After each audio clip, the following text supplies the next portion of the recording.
이사 충실 의무 주주한테 확대한다고 하는 상법 개정안은 윤석열 정부가 되게 추진했던 정책이에요. 그래서 외국인들이 한국 주식을 많이 샀어요. 네. 작년 상반기에 이제 최종적으로 정부가 이거를 거부권을 행사할 건지 공포할 건지 그게 좀 관건이고요.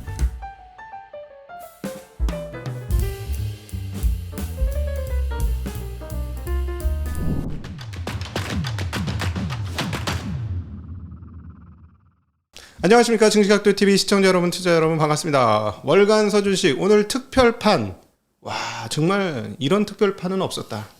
대단한 특별판을 마련했는데요. 바로 상법 개정. 왜 우리는 목을 매는가? 그래서 저희가 이제 상법 개정을 막 주장을 하는데 저희가 이제 다양한 분의 의견을 또 듣고 싶고 모시고 싶고 그런 입장입니다. 그래서 아주 특별한 분을 모셨네요. 오늘 모신 분은 우리 상법 개정의 잔다르크 민주당 이소영 의원 모셨습니다. 어서 오십시오. 네, 반갑습니다. 네, 어서 오십시오. 반갑습니다. 잔다르크라고 하니까 어색하네요. 네. 근데 뭐 저희들 입장에서는 정말 잔다르크 같은. 저도 뭐 상법 개정에 목매고 있습니다. 왜요? 주식 보유하고 계신 건 별로 없으시잖아요. 주식 때문이라기보다는 대한민국이 오래전에 선진국이 됐는데 뭐 문화적으로도 선진국이고 정치적으로는 요새 잘 모르겠긴 하지만 네. 어쨌든 자본시장만이 너무나 후진적이어서 네. 진짜 선진국 되려고 하면은 진짜 자본주의, 선진적인 자본주의 할 수 있어야 된다. 네. 그러려고 하면은 상법 개정이 꼭 필요하다 이렇게 생각합니다. 네. 그런데 이런 쪽에 많은 관심을 가지신 그런 계기가 혹시 있으셨나요? 저는 이제 불합리한 거 보면은 이제 까끌까끌해서 잘 못 참는 편이고 합리적이고 상식적인 걸 좋아합니다. 아니 어떻게 이제 사업을 시작하고 키울 때에는 뭐 파트너가 되어 주십시오 이렇게 해서 투자를 유치하는데 그 이후에는 투자자들을 파트너로 대우하지 않고 이제 이익이 생겨도 그걸 주주들에게 나누지 않고 이제 그런 우리나라 이제 기업들의 문화 같은 것들이 굉장히 비상식적으로 느껴졌습니다. 그래서 이런 것들을 개선하려면 어떻게 해야 될까라는 고민을 자연스럽게 하게 됐고요. 근데 맞아요. 이게 만약에 은행한테라면 기업들이 그렇게 고자세로 할 수 있을까? 돈을 빌려놓고 은행한테 이제 돈 좀 갚으셔야 되고 이자 좀 잘 내셔야 돼요. 뭐 이러는데 왜 그래? 나한테 돈 빌려주면 그게 내 돈이지. 내가 알아서 갚아줄게. 이렇게 할 수는 없잖아요. 은행한테. 그렇죠. 그렇게 못하면서 사실은 그 주식 자본으로 돈을 빌린다기보다는 충당하는 게 가장 싸고 효율적인 네. 자본이거든요. 네네. 예, 그렇게 싼 돈을 쓰면서 주주한테는 그렇게 대한다는 게 굉장히 비효율적이죠. 주주를 전혀 존중하지 않는 자본시장이나 이제 기업 문화를 가지고 있는 대한민국에 누가 투자하려고 하겠느냐라고 이제 생각해 보면 최근에 국내 주식시장에서 자꾸 자금이나 투자가 이탈되는 게 너무 이해가 되는 거고요. 국장 투자를 더 진흥하려고 하면은 우리나라 자본시장의 체질 자체, 토대 자체를 바꿔야 된다고 생각하고요. 오늘 이제 뭐 주제가 상법 개정인데 상법이 우리나라 이제 국민들 모두에게 적용되는 헌법이 있는 것처럼 네. 이제 모든 상사계에 참여하는 모든 사람에게 적용되는 헌법 같은 법이 이제 상법이거든요. 아, 네. 그래서 이제 상법을 바꿔야 이런 기업 문화, 자본시장의 토대가 바뀔 수 있다 이렇게 인식하고 있어요. 네. 이번에 무산됐어요. 저 기대 많이 했거든요. 네. 무산까지는 아니고 제가 정확히 말씀드리면은 국회의 시스템이 하나의 법이 만들어지려고 하면은 4개의 단계를 거쳐야 되거든요. 아, 그렇군요. 이제 첫 번째가 그 법을 담당하는 상임위가 있을 거잖아요. 네. 그 상임위 안에 한 10명 안팎으로 되어 있는 소위원회라는 게 있어요. 그래서 그 소위원회에서 나름 심도 깊은 토론을 해서 이 법을 만들지 안 만들지 결정하는 단계가 첫 번째 단계입니다. 이걸 네. 소위 심사라고 하고요. 네. 이걸 이제 통과하고 나면은 그 상임위의 전체 회의, 한 20-30명 정도 되는 이 전체 회의에서 통과되는 과정이 있어요. 네. 이게 두 번째 단계고요. 그 전체 회의까지 통과하고 나면은 본회의로 올라갑니다. 본회의는 국회의원 300명이 다 참여해서 찬성반대 표결을 누르는 바로 이제 그걸 본회의라고 하고요. 그래서 본회의를 통과하는 게 세 번째고 본회의를 통과하고 나면 정부로 법안이 이송되는데 이제 정부가 공포를 해야지 최종적으로 그 법안이 효력을 가지게 되거든요. 네. 근데 지금 이제 우리가 얘기하는 이사들의 충실 의무를 주주로 넓히는 그 상법 개정안은 이제 소관 상임위가 법제사법위원회, 우리가 이제 법사위 하는 바로 그 위원회가 그렇죠. 담당 위원회고요. 법사위의 소위원회를 통과했고 아마 지지난주엔가 통과했을 거예요. 그로부터 이틀 후에 법사위 전체 회의, 그러니까 두 번째 단계를 통과했고요. 그럼 이제 세 번째 단계를 통과하려면 본회의에 상정이 돼야 되는데 그게 당연히 되는 줄 알았어요. 네, 그래서 원래 지난주에 있었던 본회의에 그게 올라갈 예정이었습니다. 그런데 이제 국회의장께서 여당이 너무 반대하는데 좀 최종적으로 좀 협의를 더 해봐라. 그래서 기왕이면은 여야 합의를 해서 올려라라고 이제 한번 물리셨습니다. 지난주에 원래 상정이 될 예정이었는데 그게 이제 불발이 됐고요. 네. 근데 최종적으로 무산된 건 아니고 그 다음 주 13일 목요일에 다음 본회의가 예정돼 있는데 그때는 반드시 상정을 하겠다라고 국회의장이 말씀을 하셔서 그때는 올라갈 걸로 보고 있고 이게 이제 민주당이 다수당인데 네. 지금 민주당의 당론 법안이기 때문에 당연히 과반 이상의 찬성으로 통과될 거라고 봅니다. 근데 이제 문제는 그 국회가 뭐 100개의 법안을 통과시켜도 정부가 하나도 이제 공포를 안 해주고 거부권을 행사하면 법이 되지 않거든요. 네. 근데 이제 상법에 대해서는 지금 최상목 권한대행이 좀 부정적인 입장인 걸로 저희가 알고 있어서 이제 최종적으로 정부가 이거를 거부권을 행사할 건지 공포할 건지 그게 좀 관건이고요. 그게 그 대목이 저희가 참 이해가 안 되는 부분인데요. 네. 작년에는 우리가 기대를 많이 했던 게 네. 그 최상목 그 대행부터 그리고 그 당시 대통령부터 계속 이걸 하겠다고 했거든요. 그래서 제가 어이가 없는 부분이 바로 그 부분인데 이사 충실 의무 주주한테 확대한다고 하는 상법 개정안은 윤석열 정부가 되게 추진했던 정책이에요. 그래서 외국인들이 네. 한국 주식을 많이 샀어요. 네. 작년 상반기에 네. 작년 1월 달에 증권시장 개장식에 대통령이 가서 연설을 하잖아요. 연설할 때 소액 투자자들을 보호하는 상법 개정을 추진하겠습니다. 이렇게 이제 발언을 했는데 상법 개정이라는 게 뭐 되게 다양한 상법 개정이 있을 수 있잖아요. 그래서 이제 기자들이 대통령실 주요 관계자, 고위 관계자한테 물어봤어요. 어떤 상법 개정을 의미한 거냐? 대통령 발언이 이사 충실 의무를 주주로 확대하는 그 상법 개정을 얘기하는 겁니다라고 답변을 해서 그게 다 기사화가 됐었고요. 그렇죠. 그 지금 정부에서 자본시장을 담당하는 게 이제 금감원인데 네. 이복현 금감원장이 이건 자기 소신이다. 이사 충실 의무가 주주한테까지 확대돼야 된다.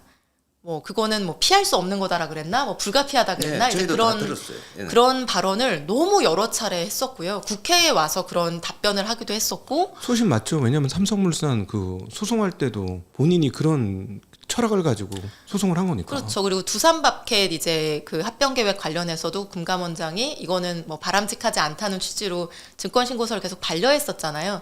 그런 맥락에서도 이게 상법이 바뀌어야 된다라는 입장을 여러 번 이제 얘기를 했었었고요. 지금은 당 대표가 아니지만 직전 당 대표였던 한동훈 대표도 본인이 법무부 장관 시절에 이제 이 법을 21대 때 처음 발의한 이용우 의원, 그러니까 카카오뱅크 대표 출신의 이용우 의원이 대정부 질의 때 질문을 했었어요. 이거에 대해서 어떻게 생각하냐고 이랬더니 굉장히 획기적이고 혁신적인 법안인 것 같다 이렇게 칭찬을 했었거든요. 한마디로 요약하면은 지금의 이제 여당인 국민의힘과 윤석열 정부가 상법 개정 필요성을 굉장히 꾸준히 얘기해 왔던 거예요. 그래서 제가 작년 8월 달에 금투세 이제 국면에서 상법 개정해야 된다. 상법 개정이 먼저지 금투세가 먼저가 아니다. 이제 이런 주장을 하기 시작했을 때 맞아요. 댓글 반응이 어떤 게 많았냐면요.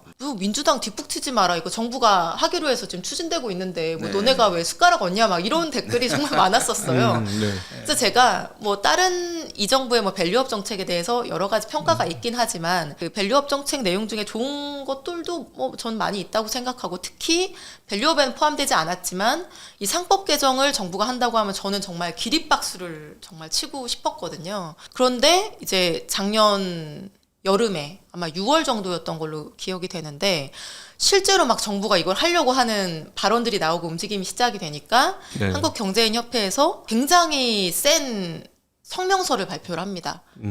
건의문 이렇게 해서 예. 상법 개정 반대한다. 네. 그래서 논리를 쭉 이제 정리한 페이퍼를 발간을 하고요.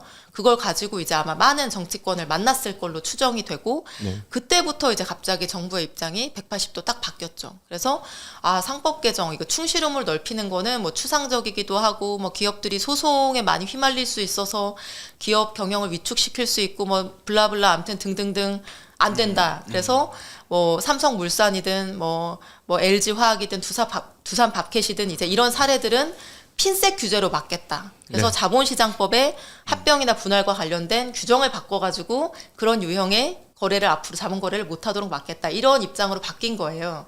근데 사실은 우리가 이 상법 개정을 몇 년 동안 추진해 왔던 게 지금까지 20년 동안 그 핀셋 규제만 하다가 한 번도 성공해 제대로. 본 적이 없거든요. 맞아요. 세상에는 머리 좋은 M&A 변호사들이 너무 많고요. 네. 지금 이 순간에도 지금의 법을 회피해서 합법적으로 이해상충 거래를 할 수 있는 수많은 거래 구조들을 짜고 있을 거예요. 근데 아무리 이걸 사후적으로 뭐 사후 약방문처럼 아무리 문제된 거래 유형을 방지하는 법안을 만들어봤자 어차피 그러면 새로운 또 다른 방식을 쓸 건데요. 예. 그러면 또 그 이후에 또 그 법을 만들겠죠. 이게 20년간의 역사예요. 그래서 이 역사에서 우리가 배워야 되는 거는 핀셋 규제로는 안 된다. 헌법을 바꿔야 된다. 네. 라고 하는 교훈을 모두가 얻어야 된다고 생각합니다. 마치 이거네요. 그 열거주의로 갈 거냐, 포괄주의로 갈 거냐, 뭐 이런 차이인 거네요. 근데 그러니까 둘 다 필요해요. 왜냐하면 우리가 지금 얘기하는 충실 의무 확대라고 하는 거는 사실 추상적인 건 맞죠. 네. 그러니까 원래 기본적인 법이라고 하는 게 다 추상적입니다. 우리가 뭐 배임죄니 뭐 불법행위니 이런 게 다 한 줄짜리 규정이에요. 그걸 이제 판례가 풍성하게 해석하는 거일 뿐인데요. 이사가 회사에 대해서뿐만 아니라 주주한테도 충실해야 된다, 충실 의무를 져야 된다라고 하는 행위 표준, 헌법이 바뀐다고 하더라도 그럼 경영진들이 그거를 어떤 기준으로 판단해야 되지? 네. 이제 예를 들면 합병이나 분할 같은 상황에 있어서의 충실을 할 수 있는 방법은 뭐지? 그럼 그거에 대한 어떤 절차적 기준이나 네. 어떤 내용적인 판단 기준이나 합병 비율에 대한 기준이나 이런 강론들이 있어야 이제 경영진들이 그거를 참고해서 의사결정을 할 수가 있겠죠. 추상적인 그런 규정만 있으면 그게 어려우니까요. 강론들이 자본시장법에 다시 상법이 만들어진 이후에 네. 이렇게 만들어지고 또 판례도 생겨야 되겠죠. 그럼요, 다른 그럼요. 나라들처럼. 네. 총론과 강론이 이제 둘 다 필요하다는 게 저희 입장이에요. 최근에 저희 채널에 나왔던 이상훈 교수님께서 하신 말이 뭐냐면 이번 삼성물산 판결에서 법원 판결문에서 이사의 주주 충실 의무가 우리가 아무리 찾아봐도 판례상 없다. 그러니 법을 바꿔라. 라고 법원에서 그렇게 얘기를 한 상황이에요. 그래서 지금 상황에서 이 법을 안 바꾸면 어떻게 되냐면 영원히 법을 안 바꾸는 상황에서는 영원히 기업들이 이상한 행동을 해도 막을 수가 없는 그런 상황인 거죠. 말씀하신 대로 시행령만 비껴나면 다 피할 수 있는 거니까 그런 상황인 거죠. 근데 저는 상황이 그러니까 우리나라 자본시장이 이렇게 아직도 되게 후진적인 제가 가끔 조금 과격한 표현으로 이거 세습 자본주의 아니냐라고 얘기하기도 하는데 이런 지경이 계속 이어지게 된 데에는 사실 사법부의 책임이 되게 큰데요. 네. 왜냐하면 이제 기존의 상법에 이사가 회사에 대해서 충실해야 된다라고 하는 규정은 이미 있는 건데 네. 이게 사실은 회사한테 충실해야 된다고 하는 게 국회의원이 국회의원 선서할 때요. 국가와 국민을 위해서 일한다고 하거든요.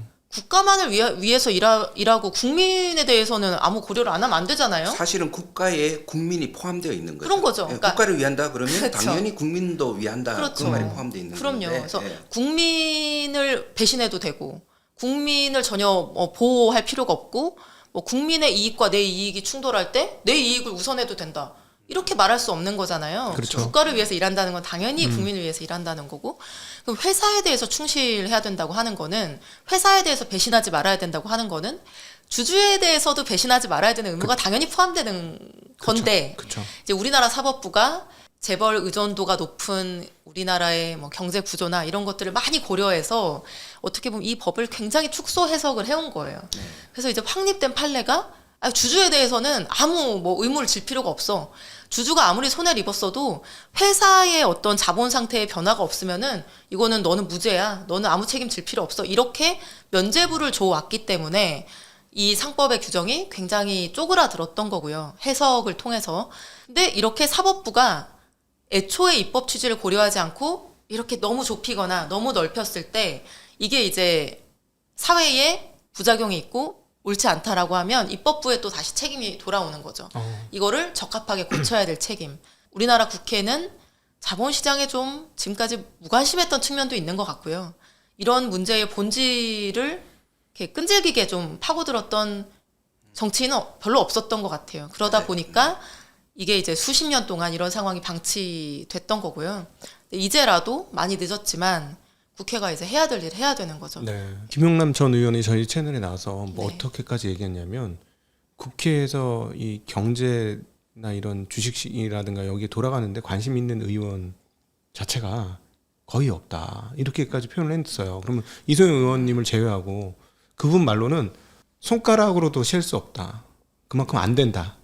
두 손가락, 거의 한 손가락으로도 세기 어렵다 할 정도로 사람 숫자가 없다. 이렇게까지 표현하셨어요. 그게 저는 뭐 원인이 좀 있다고 생각을 하는데요. 우리나라 국민들 정서에 혹시 이런 말 들어본 적 있으세요? 그러니까 권력이랑 명예랑 돈을 다 한꺼번에 추구하면 안 된다. 그러니까 다 가지려고 하면 안 된다. 뭐 네. 약간 이런 어른들 얘기가 있잖아요. 예. 저도 예전에 들어본 적이 있는데, 그러니까 정치를 하는 사람들한테 너 돈은 추구하지 마. 뭐 약간 이런 이제 요구가 있거든요. 네. 정서적으로 국민 정서가. 그래서 예를 들면은 국회의원들이 막 주식 투자를 했는데 대박이 났다. 이거는 이제 약간 정서상 허용되지 않는 거예요. 부동산 투자는 해서 대박이 나도 괜찮고 그러니까 또 근데 주식은 또 안 된대. 그거로 저희들이- 비난을 받죠. 네. 저희들이 열받는 게 그거예요. 네. 그러니까 주식 투자를 하면 안 된다. 그러니까 너무 이제 표면적이고 유동적인 돈이라서 그런지 모르겠지만 그러다 보니까 사람들이 전부 부동산 시장 가 있는 거예요. 예컨대 뭐 상가 투자를 했다가 뭐 이익을 얻으신 분이 뭐 공직에서 막 그것 때문에 내려오기도 하고 국회의원 중에서도 코인 투자 같은 걸로 굉장히 네. 그런 이슈가 됐던 적도 있고 이게 뭔가 부동산이든 주식이든 코인이든 어쨌든 자산 증식을 추구하는 행위 자체가 약간 금기시되는 분위기가 있어요.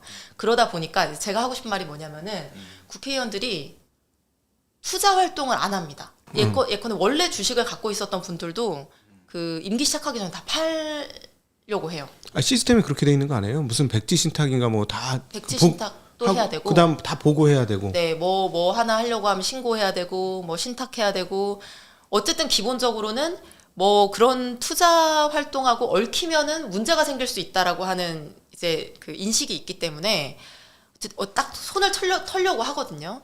주식 투자를 해야 어제 코스피가 올랐는지 내렸는지, 그렇죠. 뭐 요새 뭐 어느 업종이 기대를 받고 있는지, 또는 환율은 어떤지, 뭐 이런 실제로 경제가 좋아지고 있는지 안 좋아지고 있는지 이런 거를 피부로 느낄 거잖아요. 그렇죠. 기업을 운영하고 있는 것도 아니고 그런 자영업을 하고 있는 것도 아니고 또 어떤 자본을 굴려서 이런 그 투자 활동을 하고 있는 것도 아니다 보니까 이게 신문지상에서 이제 기사로 나오는 경제 상황들은 뭐 잘 알고 있는데 체감하는 게 되게 약한 거예요. 네. 그러다 보니까 속도가 느리고 아무래도 이제 관심에서 점점 멀어지게 되는 거죠. 그래서 저는 그게 이제 영향이 있다고 생각을 해서 그 저도 사실 그랬거든요.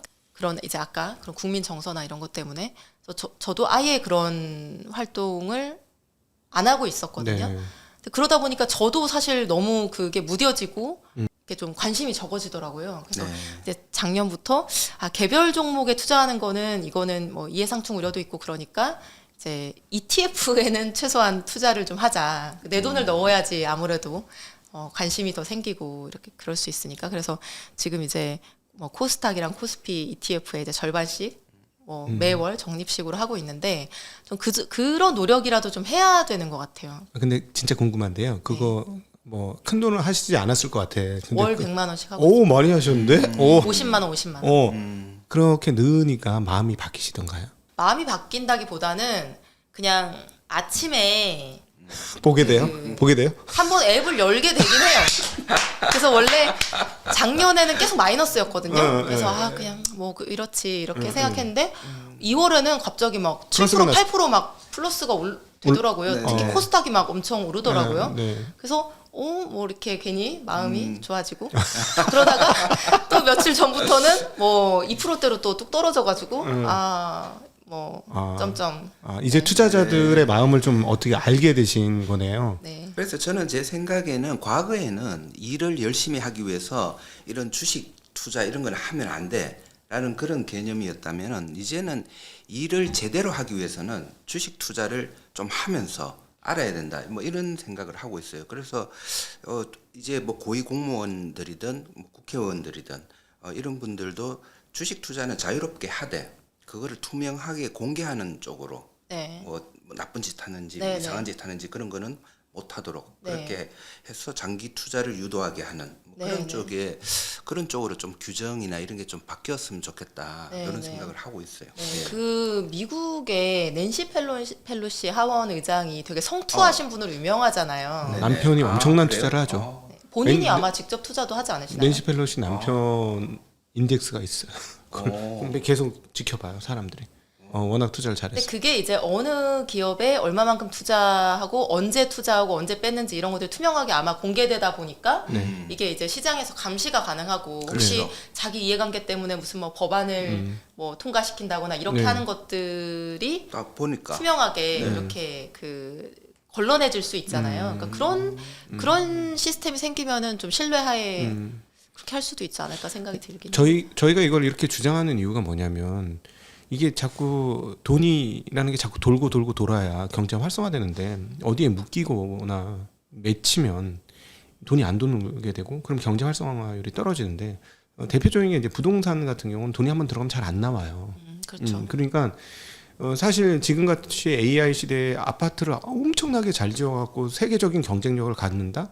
되게 웃기는 얘기거든요. 이건 뭐냐면 기업의 집단지성으로 돌려야 첨단 산업들이 올라오는 거고 기업의 집단지성을 일으키려면 기업이 일으켜져야 되는 거고 기업이 일으켜지려면 그 뒤에 그 기업을 일으킬 수 있는 자본이 들어가야 되는 거고 네네. 이런 구조지 않습니까? 근데 그래서 그런 측면에서 보면 국회의원들한테 세비를 우리 이소영 의원님 하시는 것처럼 일부를 코스닥 코스피 ETF로 좀 드리면 어떨까 하는 생각이 좀 드네요.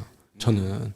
아니 그래서 제가 그 앞으로 제 임기 끝나는 2028년 5월까지 뭐 적립식으로 이렇게 하겠다 캡처해서 그 인증을 한번 올렸었는데 거기도 이제 댓글에 아예 그냥 원천 징수를 해서 네. 뭐 10%를 원천 징수해서 ETF에 강제로 넣게 하는 맞아요. 법안을 만들어 달라 이런 요구들도 막 있었어요. 아니 이게 특히 기재부 직원분들 그렇지. 아. 네. 그럼 나라가 잘 돼서 주가가 오르면 자기들 보너스는 뭐 더 많아지는 그러니까 이게 네. 너무 헛소리가 아닌 게요. 기업들이 직원들의 열성을 끌어내기 위해서 자기 주식을 매입해서 직원들한테 스탁 옵션이나 그냥 옵션으로 줍니다. 자기 네, 주식을 네, 줘요. 네. 그러니까 사람들이 월급만 받는 게 아니라 주식을 월급처럼 받거든요. 네. 그럼 그걸 받으면 훨씬 더 충성도가 좀 올라가는 거예요. 네, 네. 그러니까 따지고 보면 국가에서 일하고 계신 분은 대한민국 주식회사에 주식을 조금씩 드리는 거지. 그렇죠. 예, 근데 보너스로. 뭐 한 주식을 드릴 수는 없으니 이해상충이 있어서 전부 주식을 산 뭐 인덱스를 조금씩 네. 드리는 거지. 전 나쁘지 않을 것 같아요. 그 국회의원들뿐만 아니라 정부 공직자들도 주식 투자를 거의 안 해요. 왜냐하면 네. 이번에 법사위 소위 아까 통과했다 그랬잖아요. 네. 소위원회에서 심의를 할 때 법무부 차관하고 뭐 법원 행정처 차장하고 뭐 이런 분들이 정부 분들이 이제 들어와서 같이 심의를 하거든요. 네. 그냥 국회 마음대로 통과시키면 안 되니까. 근데 그 과정에서 정부가 막 반대를 하는 거예요. 이게 뭐 이런 우려가 있고 저런 우려가 있고 또 이번에 전자주총 의무화하는 그러니까 현장주총이랑 전자주총을 네. 일정한 경우에 병행해서 해야 되는 내용도 상법 개정에 같이 담겼는데 그런 내용을 이제 자꾸 정부에서 반대를 하니까 이제 법사위 위원 중에 한 분이 회의록에 보면 이제 그게 나와 있는데 차관님, 차장님 뭐 주식 투자 해보셨어요? 안 해봤습니다. 한 번도 안 해보신 분인 거예요. 네. 그러니까요. 정부에 계신 분들이 사실은 국회보다도 훨씬 더 정책에 밀접하게 굉장히 중요한 의사결정들을 하시잖아요. 네. 근데 주식 투자라고 하는 게 주식이라고 하는 거래가 어떤 방식으로 일어나는지를 한 번도 경험해보지 못하신 분들이 중요한 의사결정을 다 하고 계신 거예요. 저는 이런 게 되게 별거 아닌 문제 같지만 예를 들면 공무원 연금 받으실 분들이 국민연금에 대한 의사결정을 하는 것처럼 뭐 자산의 대부분이 부동산이고 주식 투자는 경험해 본 적도 없는 분들이 이 주식 시장에 굉장히 영향을 미칠 수 있는 중요한 의사결정을 한다는 것 자체가 그렇죠. 되게 문제인 거죠. 그래서 되게 좋은 아이디어라고 생각하고 저는 비슷한 아이디어인지는 모르겠는데 지금도 뭐 1,500만 국민이 주식 투자하고 있다라고 얘기를 하지만 더 많은 국민들이 조금씩이라도 국내 주식을 좀 가지고 있으면 좋을 것 같거든요. 그렇죠.